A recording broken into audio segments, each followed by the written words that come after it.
Baik saudara, kita akan membuka Alkitab kita dari Yakobus pasal yang pertama. Dan kita akan membaca secara bergantian ayat yang kedua sampai ayat yang ke-7. Jikalau saudara sudah menemukan Yakobus pasal 1 ayat 2 sampai 7 sampai 8, kita akan membacanya bergantian. Yakobus 1 2 sampai 8. Saudara-saudaraku, anggaplah sebagai suatu kebahagiaan apabila kamu jatuh ke dalam berbagai pencobaan.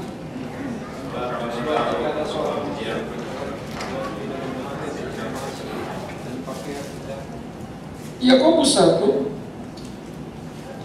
ayat ketiga sekarang ya. Saya 4, saudara kalau kencang dikitnya. Dan biarkanlah ketekunan itu memperoleh buah yang matang, supaya kamu menjadi sempurna dan utuh, tidak kekurangan suatu apapun.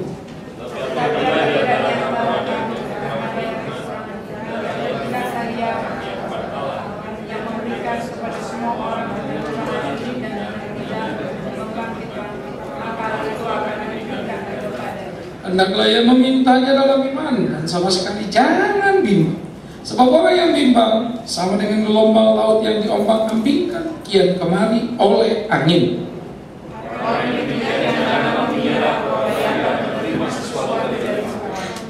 Sebab orang yang mendua hati tidak akan tenang dalam hidupnya. Saudara yang kekasih, pada waktu kita membaca bagian ini, Yakobus menyoroti kehidupan orang percaya di abad mula-mula. Yakobus penulis ini bukan Yakobus Rasul, karena Yakobus Rasul adalah seorang yang dengan segera mati pada usia muda dibacok di Yerusalem. Tetapi Yakobus yang menulis surat ini adalah Yakobus, adik daripada Tuhan Yesus Kristus sendiri, dan dia menempatkan dirinya juga sebagai hamba Allah, dan bagaimana kemudian ia melengkapi seluruh pelayanan yang ada. Nah, dia berbicara kepada orang-orang Kristen bagaimana seharusnya orang Kristen memandang hidup.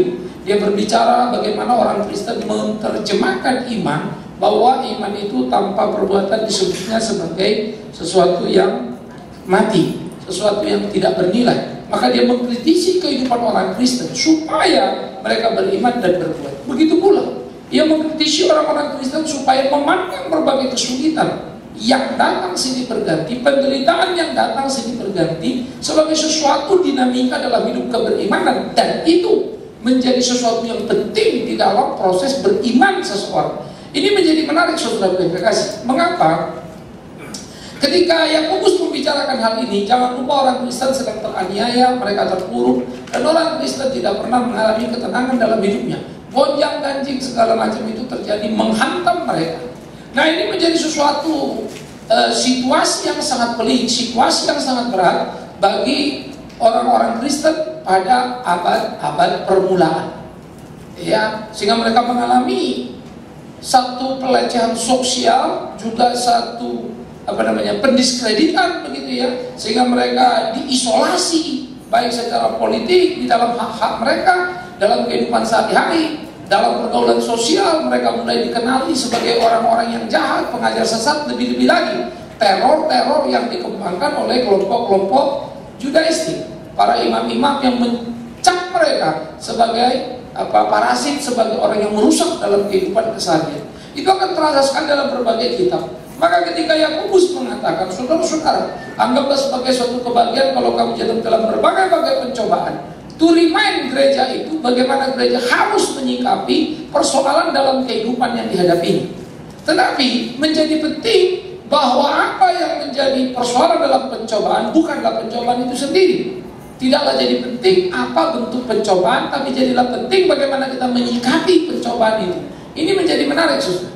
Sehingga apa yang dikatakan Paulus kepada orang di Korintus, ya, kita diingatkan tidak ada pencobaan yang melebihi batas kemampuan kita. Semua pencobaan-pencobaan yang datang adalah pencobaan-pencobaan yang biasa, artinya mungkin dan bisa kita tanggung. Tuhan tidak pernah mengizinkan satu pencobaan melewati kapasiti kita. Nah, oleh karena itu tidak ada alasan bagi kita untuk terjatuh, tidak ada alasan bagi kita untuk gagal dalam tiap pencobaan. Bagaimana kita berkelahi dan berjuang? Setiap orang yang mengalami pencobaan pasti merasa pencobaannya berat, terlalu berat, sangat berat, dan akan berkata, kamu nggak ngerti siapa yang saya alami. Setiap orang akan membela dirinya dan meyakinkan bahwa persoalan dia terlalu berat, dia sudah nggak kuat menghadapinya. Tetapi jangan lupa, bukan siapa kamu dan berapa kuatmu, tapi siapa Tuhanmu yang kamu sembah. Itu persoalannya. Kalau kau menganggap Tuhan tidak mampu untuk menolongmu, ya tidak mengapa, berarti itulah Tuhanmu. Tapi kalau kau berkata Tuhan itu maha kuasa, dia mampu menolong kita dalam segala perkara, lalu kenapa engkau menjadi ketakutan dalam hidupmu? Jadi perspektif ini menjadi sesuatu yang penting untuk kita tumbuh kembangkan di dalam keimanan kita. Oleh karena itu dikatakan oleh Yakobus, kamu tahu bahwa ujian terhadap imanmu menghasilkan ketekunan. Nah jadi pencobaan demi pencobaan yang datang, ingat tidak pernah melebihi batas kekuatan kita. Namun tiap pencobaan selalu akan menggelisahkan. Tiap pencobaan akan menjadi tekanan-tekanan yang menghimpit kita. Dan setan akan berusaha mengambil seluruh sendi-sendi kehidupan kita untuk kita ambil. Mari kita merekonstruksi pengalaman Ayub misalnya. Tuhan menguji Ayub sebagai seorang yang luar biasa. Tapi setan berkata jelaslah, karena dia punya semua apa yang diinginkannya dan apa yang dibutuhkan oleh manusia. Tuhan bilang silakan kau ambil, dan kau akan lihat bahwa ia akan tetap tegak. Lalu setan mengambil harta benda Ayub. Maka kemudian lenyaplah seluruh kekayaan Ayub. Mendadak Ayub dari kaya menjadi miskin, saudara. Ya. Nah kalau itu yang terjadi, bagaimana dengan Ayub? Ternyata Ayub berkata, Tuhan memberi, Tuhan mengambil. Lalu kemudian setan atas izin Tuhan pun mengambil lagi kehidupan anak-anak Ayub. Maka anak-anak Ayub langsung mati. Harta habis saja pun tidak gila sudah hebat.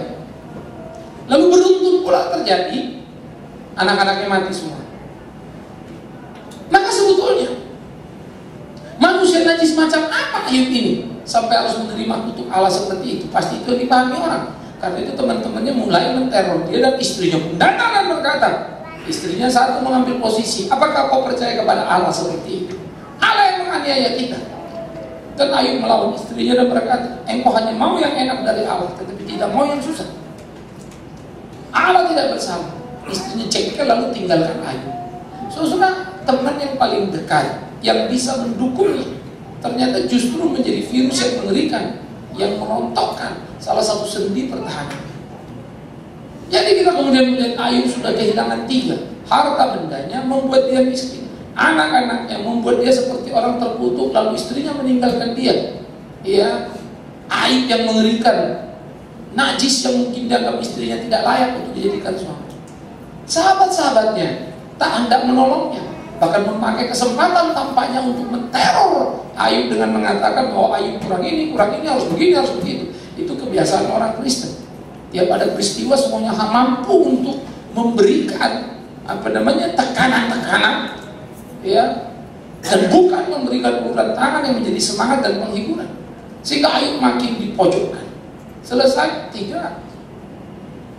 Kemudian kesehatannya pun hilang. Maka dia menggaruk-garuk tubuhnya dengan beling. Maka pertanyaannya, apa lagi yang kurang, yang perlu dihajar dari seorang Ayub? Maka segala apa yang ada, kesehatan, keluarga, harta, habis sudah, dan persahabatan. Maka Ayub hidup tidak bernilai, hidup tidak berpengharapan. Mau harap apa lagi? Tapi apakah Ayub menyerah dan menjerit? Tidak. Ia tetap pada kesadaran yang pertama, bahwa Tuhan memberi, Tuhan mengambil. Dia berdaulat penuh untuk apa yang dimiliki. Dan Ayub tidak berbasa-basi di dalam pemahaman yang dipegangnya. Ayub bersungguh-sungguh di sana. Sehingga saudara yang kekasih, pencobaan demi pencobaan yang menghantam Ayub tidak diterjemahkan Ayub sebagai kurang sayangnya Tuhan. Tidak diterjemahkan oleh Ayub bahwa Tuhan tidak memelihara dia. Tidak diterjemahkan oleh Ayub bahwa Tuhan sedang menghukum dia dan meninggalkan dia. No. Cinta Tuhan terhadap Ayub mau mengupgrade Ayub, itu yang luar biasa. Dan Ayub menempatkan diri secara tepat, memainkan perannya, sehingga persoalan demi persoalan yang dihadapinya, berbagai-bagai pencobaan yang datang beruntun itu bisa didapatinya. Mengapa? Nah di sinilah pentingnya membangun satu kerangka dogmatis, kerangka doktrin dalam pemikiran kita. Menurutmu siapakah Allah itu? Kalau engkau berpikir Allah adalah Allah yang Maha Kuasa dan Dia menjagamu sehingga satu rambut pun tidak jatuh, lalu kau artikan kau tidak akan mengalami penderitaan dan kesulitan, maka siap-siap engkau kecewa dengan iman seperti itu.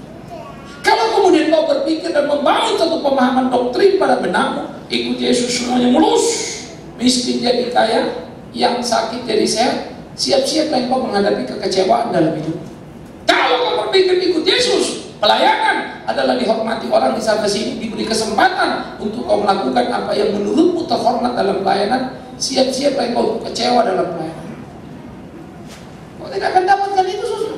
Karena itu kita mesti membangun satu konstruksi yang utuh. Jangankan kau, Kristus Yesus Tuhan yang sempurna itu tersalib karena pelayanannya. Rasul-rasul teraniaya karena kebenaran yang mereka kobarkan. Maka pahamilah apa yang dikatakan Yesus. Berhitunglah pada dirimu, maukah engkau ikut aku? Kalau kau mau ikut aku, sangkal dirimu, pikul salibmu, ikut aku. Kalau tidak mau, jangan. Elegansi dalam keimanan Kristen itu luar biasa. Itu bukan tawaran belangko, kamu mau isi apa saja silahkan. No. Jadi itu bukan cek kosong yang kamu dikasih, sudah ada tanda tangan, tinggal isi berapa duit saja terserah kamu. Itu namanya ikut Yesus. Tidak. Sudah penuh dengan berbagai prasyarat. Sangka diri pikul salib, tidak mau, jangan. Sehingga dalam Lukas dia mengatakan menarik dalam cerita yang diungkapkannya. Kalau kamu mau membangun rumah, hitung dulu berapa biayanya. Jangan petantang-petantang bangun lalu tidak bisa menyelesaikan dan orang akan tertawa kamu. Sok jago, bangun rumah tapi tidak bisa menyelesaikan. Hitung, cukup, jangan. Kalau tentaramu 10.000, jangan sekali-kali kau menyerbu satu kerajaan, tahu-tahu tentaranya 20.000. Kirim utusan, dapatkan perdamaian. Kalau kau dapatkan perdamaian, kau sudah memenangkan pertempuran. Karena gak mungkin kau 10.000 lawan 20.000 langsung bisa menang. Jangan bilang, kita beriman percaya Tuhan Yesus yang suruh berhitung. Begitulah kalau kamu ikut aku, sangkal dirimu, pikul salibmu. Mau? Kalau tidak mau, jangan ikut aku. Saya sangat mengagumi apa yang diajarkan Yesus. Bagaimana objektivitas yang begitu tinggi terhadap sikap keberimanan. Mengerti, memahami mengapa kau percaya kepada Dia. Mengerti, memahami apa konsekuensinya kalau kau percaya kepada Dia. Nah, inilah kerangka doktrin yang perlu kita bangun. Apa ya untungnya, apa ya ruginya, kita mesti tahu. Apa yang disebut enak dalam mengikut Tuhan? Apa yang disebut kehormatan dalam mengikut Tuhan? Apa yang disebut berkat dalam mengikut Tuhan? Dia mengajarkan, berbahagialah engkau kalau engkau dianiaya karena kebenaran. Maka engkau berbahagia pada waktu kau dianiaya. Kerangka doktrin ini harus dibangun dulu, saudara. Konstruksi ini perlu kuat. Itu sebab kekristenan masa kini adalah kekristenan yang sangat rapuh. Karena membangun dasar pemahaman pada selera dan pendekatan manusiawi tak.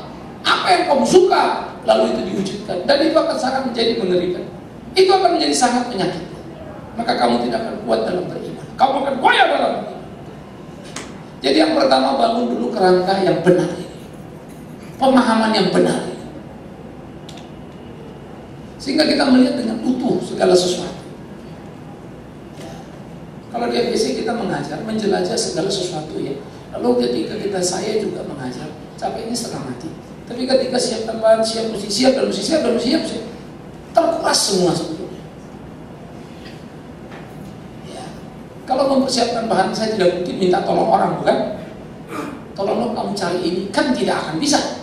Materi itu ada pada saya. Paling teknis, tolong bantu ini di print out, di copy, dibagi ini, tinggal itu saja. Tetapi apa yang mesti disiapkan, siapkan sendiri. Nah, waktu mempersiapkan lalu mengajar. Waktu mengajar ditanya, terjadi suatu proses belajar mengajar yang sangat luar biasa, mengakibatkan ada pembelajaran baru yang membuat kita melihat lagi konstruksi itu makin kuat, luar biasa. Makin digali, makin didalami, makin dipahami. Wow, betapa kayanya kekayaan iman kita. Sayang, banyak orang Kristen belum terlalu belajar banyak, tapi sudah berusaha memberi kesimpulan dia orang Kristen yang baik pada dirinya. Sayang, terlalu banyak orang Kristen yang belum mengerti banyak Alkitab, merasa sudah baik hanya karena kegiatan gereja. Hati-hati. Tuhan tidak tertarik jumlah uang yang kita berikan. Tuhan tidak tertarik jumlah pengabdian menurut kita yang terlalu luar biasa. Tuhan tertarik kepada penyerahan total yang berani memberikan dirinya mengikut Tuhan, menyangkal dirinya dan memikul salibnya dan mengikut Dia. Dan kita tidak suka itu, bukan? Sehingga saudara, kerangka tadi itu, doktrin tadi itu perlu dibangun menjadi dasar yang kuat. Nah, di sini dibangun kehidupan. Lalu kau akan menghadapi berbagai pergumulan, persoalan dalam kehidupan. Jatuh bangun. Kadang-kala kau dapat berkat, orang memberimu sesuatu, sandang, pangan, papan. Tapi lain pihak kau kehilangan itu. Lalu mulai mengalami gonjang-ganjing. Satu waktu kau sembuh dari sakitmu. Lain waktu kau sehat, yang sehat itu jadi sakit. Semua datang sini berganti. Tidak selalu dari buruk ke baik. Seringkali dari baik juga ke buruk. Lalu muncul problem. Sebetulnya yang kita bilang baik itu baik, buruk itu buruk. Apa bukan? Jangan-jangan yang kita bilang baik itu buruk, yang kita bilang buruk itu baik. Dalam kerangka rencana Allah. Mulai cari lagi, belajar lagi. Dulu aku pikirnya kalau sakit, waduh itu celaka. Sekarang aku ngerti, lewat sakit ternyata Tuhan baik. Nah, sudah berubah. Maka demi pengalaman bersama dengan Tuhan, terus mengkikis, menstruktur secara presisi seluruh kerangka keimanan kita itu, sehingga dia menjadi bangunan yang betul-betul presisi. Letak. Ya, amplas sana, amplas sini, gosok sana, gosok sini. Baru dia betul-betul masuk dalam kerangka yang ketat, yang presisi. Nah, baru kita menemukan iman itu. Lalu kemudian, ketika kemudian iman yang terasa terusuk ini lewat pengalaman hidup itu dibentuk oleh Tuhan, sehingga apa yang tadinya sekedar sebuah teori baru kita pahami. Misal saya ambil contoh, selalu orang gampang hidup kita dipelihara Tuhan. Saya pikir semua teman-teman pendeta akan bilang kita hidup dipelihara Tuhan. Puji Tuhan. Tidak mungkin Tuhan biarkan kita. Tapi kau sudah urusan uang ribut juga semuanya. Ngoceh juga semua. Uangnya kurang, uangnya dikit. Loh, katanya dipelihara Tuhan. Kenapa kamu takut? Kamu boleh digaji orang sedikit, jangan bilang tidak cukup. Tuhan akan mencukupkanmu dengan 1.001 cara. Di mana iman yang kau khotbahkan? Sehingga iman dan realita itu ketika berbenturan, kita kaget juga. Karena ada gap yang sangat besar. Ketika di sini faith kita, di sini reality, ini jurang yang luar biasa.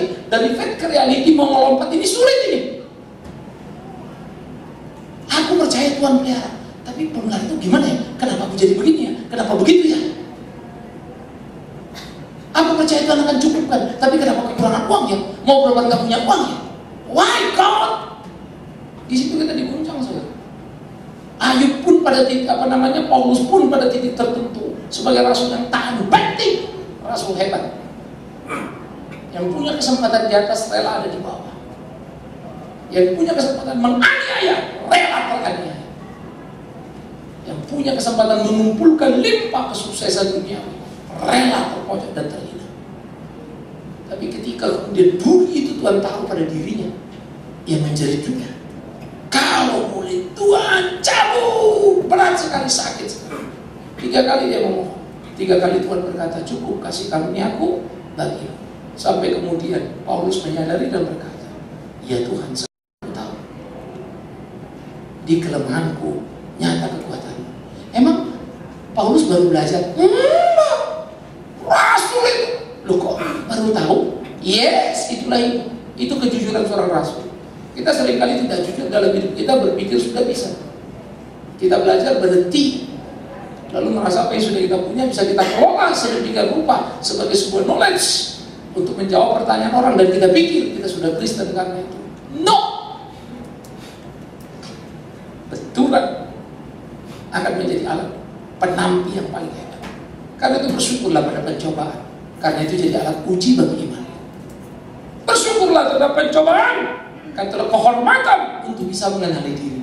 Itulah alat bantu cermin untuk kita tahu apakah konstruksi imanku ini sudah kuat atau belum. Ingat, berkegiatan melayani Tuhan kecil itu urusan gampang ini. You mau jadi singer, mau jadi pemusik, mau jadi pengkhotbah, itu urusan latihan itu. Kecil itu. You mau jadi asal glitter, gampang itu, urusan sederhana itu. Jangan terlalu merasa hebat karena itu. Karena bukan itu kekristenan. Tapi bagaimana menjalani hari-hari kita, sehingga apa yang kita lakukan dalam pelayanan sejalan dengan kehidupan kita, dan kita jadi kesaksian yang orang lihat dia luar biasa. Untuk apa berdiri khotbah? Hadapi persoalan dikit saja sudah geger misalnya. Untuk apa kemudian kita jadi pelayan yang menghadapi persoalan saja kemudian kita lari dari tanggung jawab kita misalnya? itu tidak akan pernah membawa kita kepada nilai tinggi dalam kehidupan kita. Malah orang bilang katanya pelayan kok begitu. Jadi batu sandungan bukan? Karena itu kehati-hatian. Di dalam memahami keberimanan harus hati-hati. Jadi bangun dulu kerangka tadi, luruskan dulu, bersihkan dulu, supaya kemudian kita dimampukan menghadapi persoalan yang hidup, persoalan hari-hari. Nah, waktu ada persoalan hari-hari dalam pencobaan demi pencobaan, lihat itu adalah sesuatu yang sangat luar biasa, menjadi kehormatan orang percaya mengalami pengujian. Sehingga menghadapi berbagai pergumulan kehidupan itu kita sadar betul menjadi proses pengujian. Dan tidak mungkin kamu hidup di dalam dunia ini tidak berbenturan, omong kosong.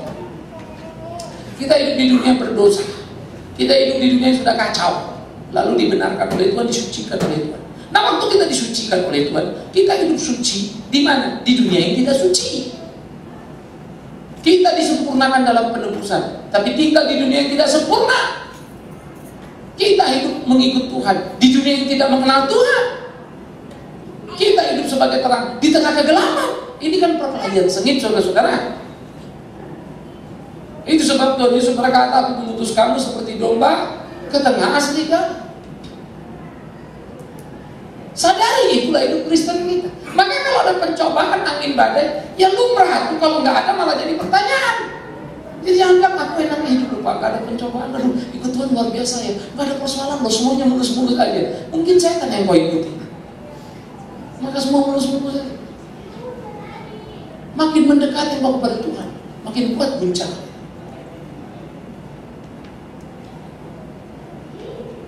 Makin kau bersekutu erat dengan Tuhan, makin berat penyangkalan diri.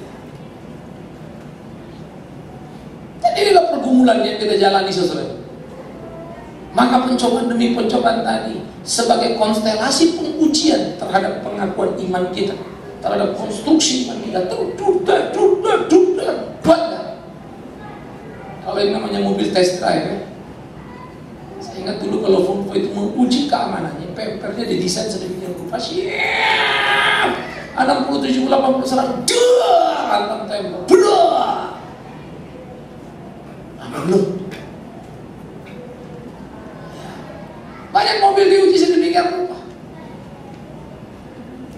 hantam. Kalau ketahanan mesin di Limans itu sampai 11 jam, 12 jam, 13 jam, 14 jam, 24 jam non-stop, kagak apa-apa lo mobilnya bagus,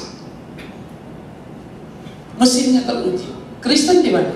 Di pergumulan kehidupan, di perkelahian kehidupan. Nah kemudian saudara, ketika kerangka iman ini kita bangun, persoalan itu datang, percobaan itu kita lewati bak-buk berat, sampai kita jatuh lalu bangun lagi, coba berdiri terpuruk lagi, lalu mulai makin kuat dan berdiri lagi. Pengalaman demi pengalaman dikatakan akan melahirkan ketekunan. Apa itu tekun? Sabar menderita. Sabar menderita itu gimana maksudnya, Pak? Bayangkanlah sekali, satu persoalan belum selesai datang kedua, kedua belum selesai datang ketiga, ketiga belum datang keempat, keempat belum datang kelima, lengkap sudah, tapi dia sabar menunggu waktu Tuhan. Sampai Tuhan memberkati dia kembali dalam hidupnya. Semua orang baca cerita Ayub selalu suka itu. Tuhan mengembalikan 2 kali lipat harta Ayub. Padahal cerita Ayub bukan cerita itu. Itu tambahan saja. Cerita Ayub adalah keunggulan iman di dalam kekuatan bertahan di tengah badai kehidupan. Itu cerita Ayub, itu pesan. Nah jadi dia mendapat satu ketekunan, sabar dalam penderitaan.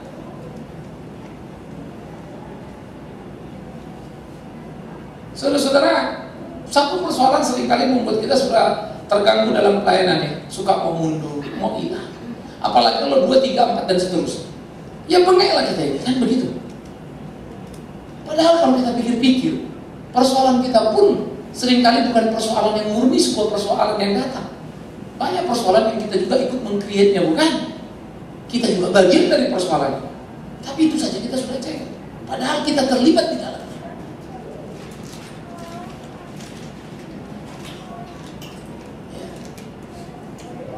Saya pernah, kemudian ada satu kawan kan kemudian ya jadi masalah lagi. Saya selalu bilang begini, ketika kita mau sama seseorang, kita kerja sama apapun bentuknya, lalu ada masalah. Oke, dia salah. Tetapi jangan lupa kita juga salah. Saya selalu menyalahkan diri saya ketika minimal saya salah pilih orangnya selesai. Memang saya salah, bego pula. Jadi bagian kesalahanku memilih itu tanggung. Toh tidak mungkin sebuah persoalan terjadi kalau saya benar memilihnya kan. Kalau saya sudah benar memilih tapi terjadi kemudian sesuatu, itu jauh lebih enteng. Tapi ternyata memang saya salah memilih. Saya terima sebagai konsekuensi. Kan mesti begitu. Kalau saya marah terus ke sana lalu tidak mengkontrol diri saya nggak akan pernah belajar apapun dari apa yang terjadi. Susah saya menghadapi dinamika dalam pelayanan yang tidak gampang. Tidak mudah menemukan pilihan tepat dalam pelayanan. Saya bukan orang bodoh yang tidak bisa memilih. Tapi ketika sudah lihat ABCD itu semana, mestinya begini, tahu mestinya, tapi mau begini, nggak ada di peluru yang begini-begini ini mana? Sama kayak lagi kita bilang begini, tahu kayak kalau kita handphone, telepon orangnya kabarin, handphone kagak ada, telepon rumah nggak ada, mau minjam telepon nggak ada yang pinjemin pula lah, cari telepon umum pun nggak dapat, sudah semua itu, hati soakku mau diperbaiki nggak ketemu juga, terus mau gimana nih? Yang terjadi apa? Tunggulah Tuhan mau bikin apa? Waduh wah. Ketika tunggu Tuhan mau bikin apa, keputusan ataupun kemungkinan sudah lepas dari tangan kita, nunggu dari tangan dia, itu paling mengerikan. Kalau kemungkinan di tangan kita kan masih enak ya, minimum ini kalau kabel disambung bisa deh, baterainya diganti bisa deh, masih semangat. Ketika semua tidak ada lagi, keputusan ada di tangan dia. Masihkah kau menunggu dan berharap bahwa kau bisa menyelesaikan? Nah inilah yang kemudian persoalan demi persoalan yang melahirkan apa yang disebut ketekunan. Sampai kemudian akhirnya kita tahu cuma satu begini, mau begini, mestinya gini, tapi nggak ada. Oke, terus gimana? Nah, percaya, pasti Tuhan tolong kita. Bilangkah? Nggak tahu. Tapi dia akan tolong. Waduh, kalau Bapak bilang tolong sih tolong, tapi nggak tahu kapan kan repot dong. Kan kita mesti tahu deadline-nya dulu. Ya kalau kerja mau bikin tulisan deadline enak kita ngomong. Pertolongan Tuhan bagaimana kita mau deadline? Masa kita mau bilang Tuhan tolong cepat ya, kalau nggak aku tinggalkan kau. Buset. Siapa kita? Ketekunan, kemampuan menerima kedaulatan Allah yang tak sejalan, yang tak cocok sama kehendak hati. Disitulah ketekunan itu. Nah itu kan membuat kita bisa lewat, sehingga ukiran karya yang Tuhan taruh di tangan ini menumpuk.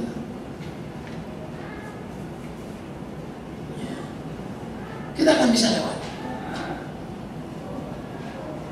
Kadang-kadang ya kalau hidup ini kita pikir, aduh, minggu ini berat banget atau capek, minggu depan akan kosong. Enggak juga tuh. Selalu ada saja hal-hal yang kita mesti selesaikan lagi.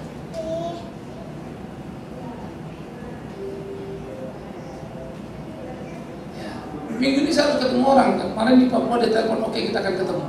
Ini ada kaitan urusan juga dengan gereja dan lain-lain. Lalu kita janjian, oke Selasa siang nggak bisa, Rabu siang nggak bisa, Kamis. Wah, Rabu malam saya berangkat. Pulang kapan? Senin. Berarti lama lagi seminggu gimana? Sebagusnya minggu ini apa? Ayo Senin pagi dia selap-selip. Senin pagi ujuk-ujuk jam 8 saya udah masih di kantor. Dia ketemu sampai jam 9. Pergi lari syuting lagi kira-kira jam 10. Mestinya saya bisa bangun lebih sini. Nggak ada plan ini. Tapi apakah saya mesti cengeng? Enggak lah, selesaikan itu. Selesai ini jalankan lagi. Toh sudah biasa kok selesai juga. Kita nggak mau. Tapi ada sesuatu yang mesti dibereskan. Kadang-kadang ya kehidupan seperti itu tuh saudara-saudara, apa ya, menjadi hal yang tidak bisa kita prediksi. Bisa kemungkinan itu muncul. Sesuatu yang kita pikir ada nih, gue nyerah nggak tahu lagi. Kita tuh lolos, selesai. Sesuatu yang kita pikir nggak selesai. Tapi sesuatu yang kadang-kadang, wah udah oke, udah beres nih, bagus nih semua. Malah nggak beres. Itulah kayak gitu. Tetapi ketika kita belajar, kalau kita memakai istilah Indonesia ya kecelakaan, mari kita belajar cari hikmahnya. Kan selalu gitu kan? Sehingga kalau kita bilang penderita, apa hikmah dari penderitaan? Entah apa yang mau dicari, kita itulah yang orang Indonesia kira-kira ya. Apa hikmahnya ya? Kita cari hikmahnya. Padahal kecelakaan karena bodoh kitanya bawa kendaraan yang remnya gak beres. lewat jalur yang salah, ya kecelakaan lah. Kita belajar hikmah apa ya? Cuma satu hikmahnya, jangan lewat situ lagi, selesai. Dan itu nggak perlu tunggu kejadian supaya kau belajar. Tetapi dalam hidup keimanan itu beda. Kita hanya bisa mencatat peristiwa demi peristiwa. Aku jatuh, kupikir mati, tapi tidak. Baca. Aku pikir aku berhasil, itu malah gagal. Belajar. Maka dari catatan-catatan itulah kita bisa mengambil satu kesimpulan. Ternyata Tuhan itu begini, pelihara kita. Tapi ternyata kesimpulan ini besok salah lagi, karena ada peristiwa lagi yang lain lagi. Sampai kapan? Sampai mati. Akan selalu muncul pertanyaan demi pertanyaan. Sehingga penjelajahan iman itu dinamis, benturan demi benturan, sehingga ketekunan itu makin komplit dan komprehensif. Luar biasa. Itu kekristenan kita. Jadi ini bukan sekedar seperti basa-basi, ya kita belajar hikmahnya, nanti lebaran akan begini, lebaran akan begitu. Selalu kan kalau kita dengar di Republik ini kan begitu. Tiap kali lebaran, wah tahun depan gak akan lagi gini. Padahal kalau ingat waktu sebelum lebaran dia ngomong tuh, semua sudah beres, kita sudah antisipasi. Tahu-tahu beleduk, alasan tahun depan gak akan. Tahun depan dia ngomong lagi semua dan kasih, tahu kejadian lagi. Dan selalu begitu. Karena apa yang disebut antisipasi pun tidak jelas. Nah itu masih dalam tataran yang bisa dihitung. Yang bisa dihitung aja salah. Bagaimana yang gak bisa dihitung? Berapa rentannya hidup kita ya? Pada hal-hal yang bisa dihitung saja kita gagal. Bagaimana yang gak bisa dihitung? Itu sulit membayangkan. Sulit melakukannya. Karena itulah menemukan bagian-bagian yang bisa kita kerjakan, kita berhitung. Hitunglah baik-baik, jalankanlah baik-baik. Dinamika itu akan terus bergerak. Tapi pada bagian yang tidak bisa kau hitung, kadang-kadang membuat kau sudah ketakutan. Ingat, hidup itu bukan kau, tapi Tuhan. Bukan berapa hebatnya kita, berapa murah hatinya dia. Dan kita tahu dia maha pemurah. Lalu apa yang kita takutkan? Jadi itu adalah kebergantungan. Tapi ingat, belajar hikmah tentang pemeliharaan Tuhan sampai mati pun nggak pernah selesai. Selalu muncul dinamika baru yang loh, biasanya begini, kok jadi begini? Loh, ini gini, kok begini? Nggak pernah ada pengalaman itu. Dari pengalaman itu cuma satu yang kita tahu, Tuhan pelihara kita. Tapi seperti apa, bagaimana caranya dia memelihara kita nggak tahu. Sampai dia pelihara kita, sehingga sampai kita sembuh. Lain waktu dia pelihara kita, dia buat kita sakit. Tapi itu bagian dari pekerjaan. Dinamikanya terlalu besar. Dan itu akan menolong kita masuk. Sehingga dikatakan, biarlah ketekunanmu memperoleh buah yang matang. Waduh. Sehingga membuat orang bisa ditahan ganti. Saya seringkali menjelajah hidup saya. Pada bagian tertentu oke. Saya di sini oke. Tapi bagian ini lemah. Bagian ini lemah. Aduh, ini mesti perbaiki. Ini mesti begini. Ini mesti begitu. Gak gampang.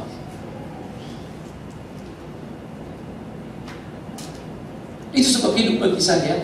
Jangan buang waktu dengan memperdebatkan banyak hal. Tapi pakailah banyak waktu untuk berkarya pada banyak hal. Maka hidup kita akan berbeda. Ya. Langkah. Sampai kemudian dia berbuah buah yang matang. Supaya apa? Kamu menjadi sempurna dan utuh. Tak kekurangan suatu apapun. Loh. Jadi kalau begitu kita percaya Tuhan, kita sungguh-sungguh kuat, nggak kekurangan apa-apa ya Pak. Jadi nggak mungkin kita kekurangan uang. Jangan dulu bilang begitu. Yakobus sering apa? Yakobus maupun para rasul seringkali kesulitan dalam pelayanan. Seringkali uang mereka jangan ada lagi. Paulus itu seringkali berhenti di satu tempat, nunggu dulu, datang lagi teman-teman kumpulin lagi uang cukup, baru jalan lagi. Jadi kalau kita belajar kisah rasul itu kita akan melihat dia stop sebentar, kehabisan. Kadang-kadang dia stop sampai kehabisan, nunggu bantuan datang, kirim lagi buku perekaman dia yang akan dibawa sendiri, terus baru jalan lagi. Dia begitu terus. Udah jalan, kapal pecah pula lagi. Dan Paulus seringkali terpaksa apa? Puasa. Bukan mau puasa, terpaksa. Kenapa terpaksa? Paulus nggak ada makan minum. Mau bagaimana? Ya lanjutkan aja jadi puasa. Karena kapalnya pecah. Menarik.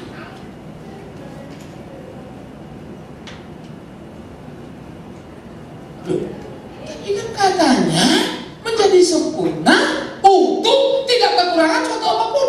Memang gak kekurangan. Itu sebab di laparnya pun Paulus kuat. Di penjara pun dia menyanyi. Gak ada yang kurang.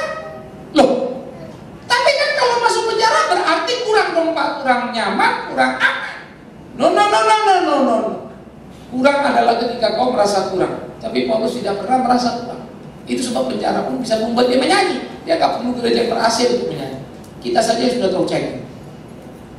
Nggak ada AC saja sudah geger pasti. Nggak ada alat musik dikit sudah geger. Sehingga sudah bergeser pemahaman pengharapan kita akan Tuhan. Pujian kepada Tuhan. Bukan lagi tentang hati tetapi jadi alat. Bisa? Yes. Karena ukuran kecukupan kita sudah bergeser.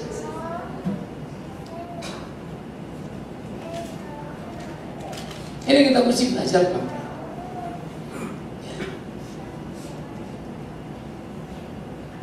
Kita pulang dari Papua, beberapa orang kemudian tanya saya, oke, kita tinggal tunggu nanti lagi mau cek BPN. Kalau itu sudah oke apa segala macam ya, step by step bisa dikerjakan. Wah, puji Tuhan ya Pak, bisa mulai pelayanan. Saya kejut dan senyum. Maksudnya bisa mulai apanya? Ya kan berarti sekolah kedua akan bisa segera berdiri. Bukan sekolah kedua yang akan berdiri, pengeluaran kedua. Kalau sekolah kedua itu artinya kan kita cuan ya. Yang satu cuan, tambah dua cuan kan gitu ya. Cuan namanya ya.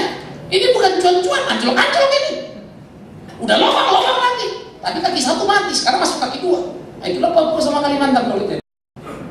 Dulu, kalau sekarang ini saya ke Kalimantan mau 3-4 kali setahun. Paling kos saya habis 10 juta. Untuk transport, plus ya. Rata-rata satu kali traveling saya 3-4 juta. Sudah makan, sudah apa segala macam. Ke Papua 5 juta cuma tiket tok. Belum makannya. Kalau berapa kali setahun jadi mau berapa ya? Tapi kan Bapak bisa plan dong Pak begini. Nggak akan kupikirkan itu karena aku tahu kalau memang ini mau Tuhan, ini jalan. Kalau ini jalan pasti aku dicukupkan, itu saja. Kalau Bapak nggak cukup gimana? Ya memang Tuhan nggak mau aku pergi. Ya pusing amat kau. Kerjakan bagian hari. Urusan besok. Nobody knows. Oh kalau gitu Bapak nggak punya planning. Sorry, jangan bilang nggak punya planning. Duduk kau sama aku berdiskusi. Apapun kau tanya bisa aku jawab. Tapi maaf, bukan itu pelayan. Maka kita bikin yang bisa kita bikin. Jalan apa enggak siapa? Hanya dia juga. Ribet ya. Maka saya kalau ditanya orang soal Kalimantan 10 tahun bisa begitu. Kita tahu apa yang harus kita lakukan. Tetapi seringkali mentok. Tapi yang terjadi apa yang tidak kita rencanakan. Kadang-kadang saya juga shock sama Tuhan ini. Maunya begini, jadinya begini. Maunya begini, jadinya begini. Ngikutin dia, stres juga sudah. Baru salah saya ngerti. Kupikir aku ini pelayan Tuhan yang baik. Ternyata enggak juga. Kupikir aku ngikutin dia. Ternyata enggak juga. Tuhan tolong aku. Nol lagi, belajar lagi. Rasa udah SD TK lagi. Baru rasa dapat ijazah SMP, turun SD lagi. Kapan lulusnya? Baru kupandang para rasul itu tersentak dan merenunglah. Andai kata umpama apabila demi kebenaran lah aku dijebloskan ke penjara. Saya suka membayang-bayangkan masukkan ke penjara sel segitu ya, lalu keluar, aduh stres amat ya, ngapain aja mau di situ. Kita kan nggak bisa seperti Atalia lalu kita bayar dapat full AC ya. Kan kagak enak kalau masuk orang. Pendeta Bima masuk cerai, Bima cerai masuk penjara, kamar gede full AC. Aduh mah, apa kata orang? Tapi kalau nikmat ya padanya, celetut digigit nyamuk, buset dah. Tuh pinggang mau jadi apa? Baru saya bayangin mereka. God, begitu tingginya kau taruh posisi mereka. Ratusan, ribuan umat memandang dan belajar dari mereka. Kau pakai mereka luar biasa. Orang yang tidak berpengharapan, yang sakit sembuh, bahkan yang mati hidup, tetapi terpuruk mereka di penjara, tersalib mereka. Bagaimana yang mau menerjemahkannya?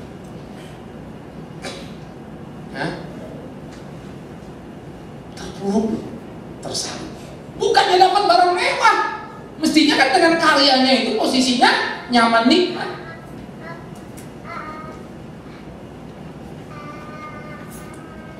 Oleh karena itu saudara, bagaimana kita melihat itu lalu memperhatikan itu, maka perlulah hati-hati. Dan dikatakan oleh Paulus, tetapi apabila di antara kamu kekurangan suatu apa-apa, tetapi apabila di antara kamu ada yang kekurangan hikmat untuk mengerti maksudnya ya, hendaklah dia memintakan pada Allah yang memberikan semua orang dengan murah hati dan tidak membangkit-bangkitkan.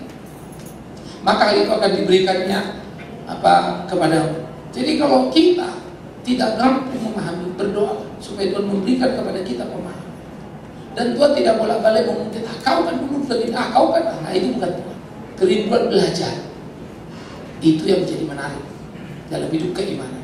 Dan Tuhan akan ajar kita terus menerus. Jadilah manusia pembelajar dalam keimanan kita. Sehingga kita harus memohon kepadanya dengan apa? Dengan iman. Sama sekali jangan bimbang. Karena orang yang bimbang sama saja seperti gelombang laut yang diombang-ambing kesana kesini oleh angin. Angin itu gelombangnya yang ikut aja terus. Pas kemana arah angin, ke situ dia dihajarkan. Kemana arah angin, dilemparkan ke pantai sini, dilemparkan ke sisi sini. Itulah digambarkan orang Kristen yang bimbang. Jangan susah. Maka saya suka Alkitab. Kalau kamu ikut aku, ikut aku. Sangkal diri pikul sama. Kalau tidak, jangan. Kau tidak panas, kau tidak dingin. Karena kau suam-suam, kau muntah kan. Maaf. Serius amat ya? Memang iya. Itu Alkitab. Tapi kan saya nggak bisa kuat Pak. Saya lagu bimbang-bimbang lagi. Ayunkan langkahmu dalam kebimbanganmu itu. Maka kau akan lihat betapa salahnya kebimbangan. Pada akhirnya kita lihat, aduh, kalau dengan ini kelewatan ya. Kenapa kita takut-takut, ragu-ragu? Ternyata salah lu.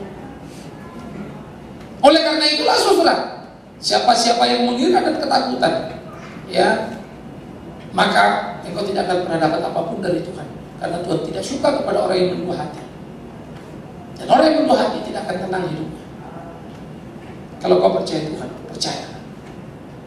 Jangan takut dunia. Aku percaya Tuhan Pak, tapi dunia, tapi sebetulnya kau percaya, kenapa tidak? Percaya Pak? Tidak, karena kau masih takut dunia. Kau juga percaya dunia bisa menghabisimu. Lalu kau percaya juga Tuhan bisa menjagamu. Maka kita akan sulit setengah mati. Ditarik kiri, ditarik kanan. No. Kalau percaya pegang baik-baik. Jalani baik-baik. Jangan takut. Selangkah demi selangkah kita akan bisa menyelesaikan ini. Pergumulan demi pergumulan akan kita lampaui. Oleh karena itu mari kita meneropong hidup kita, mengaplikasikan seluruh pemahaman iman kita, pergumulan kita, supaya semua menjadi utuh dalam kehidupan kita.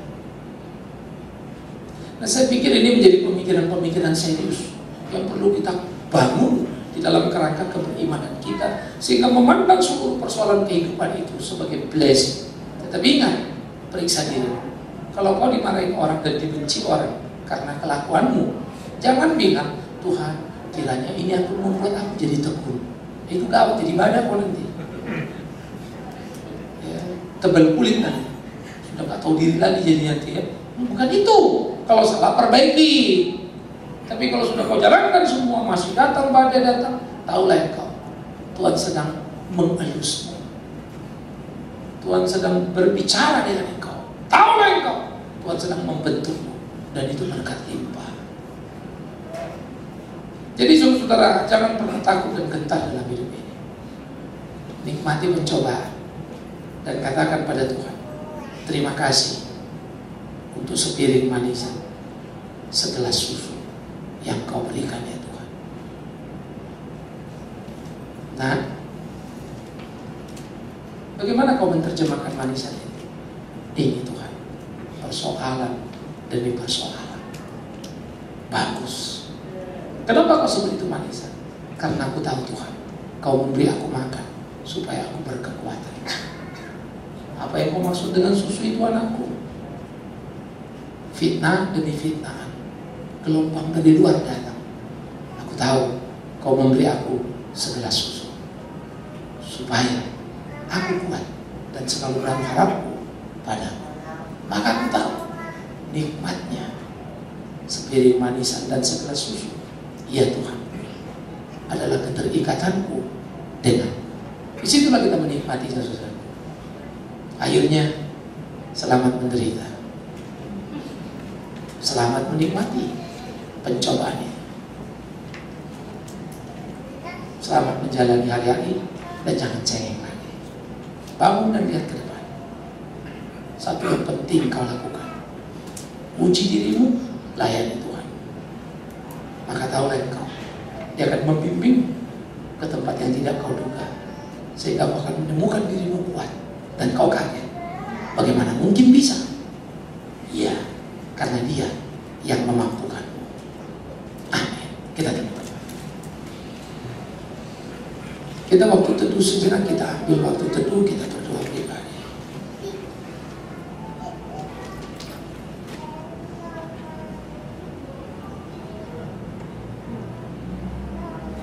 Cobalah pikirkan kebenaran itu. Cobalah pahami kasih itu.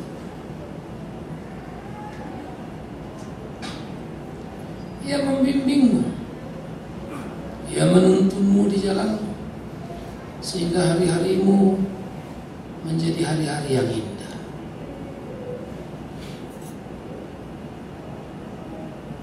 Tak ada yang salah ketika Tuhan mengukir hidup kita.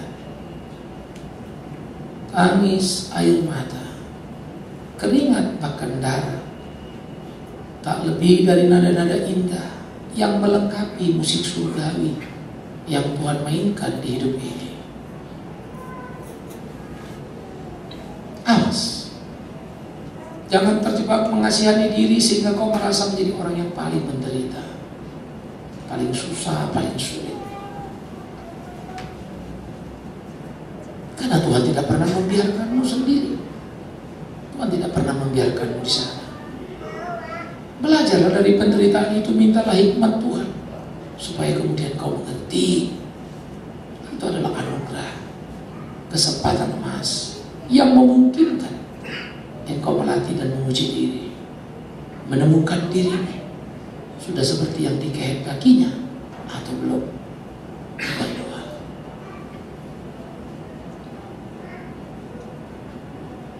Pikirkanlah, renungkanlah apa yang menjadi kehendaknya, sehingga sungguh hidup kita menjadi hidup yang benar, memuji dan memuliakan namanya. Ketekunan menjadi upah, sabar dalam menderita, kekuatan hebat yang tak mungkin kau dapatkan dimanapun, kecuali Dia memberikan padamu.